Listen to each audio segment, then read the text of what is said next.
1000 বছর বাঁচতে চেয়েছিলেন তোফাজ্জল হোসেন। একটা মানুষের নসিব কতটা খারাপ হলে এমনটা হতে পারে, সিনেমার গল্পকেও হার মানায়। জীবনে যেই মেয়েটিকে পছন্দ করেছিল সেই মেয়েটিকে হারাতে হয়েছে। 8 বছর আগে তার বাবা মারা গিয়েছেন অ্যাক্সিডেন্টে। 5 বছর আগে মা লিভার ক্যান্সার হয়ে মারা গেছেন। আর শেষমেশ ছিল একটা বড় ভাই যে দেখে শুনে রাখতো, সেও মারা গিয়েছে 1 বছর আগে এই রমজান মাসে। এতটা দুঃখ একটা মানুষের পক্ষে বহন করা সম্ভব নয়, তাই সে পাগল হয়ে গেছে। পাগল হয়ে 1000 বছর বাঁচতে চেয়েছিল।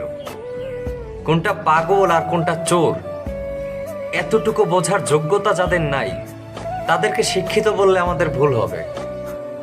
আমি কোনো রাজনৈতিক দলের না, আমি একজন মানুষ হয়ে মানুষের মৃত্যুতে শোকাহত। আপনারা কোনো মানুষকে মারেন নাই, আপনারা একটা জিন্দা লাশকে মেরেছেন। এই পাপের বোঝা কিভাবে বহন করবেন আমি জানি না। এই দুনিয়ার আদালতে যদি আপনারা শাস্তি নাও পান, পরপারে আপনাদের যে কি পরিণতি হবে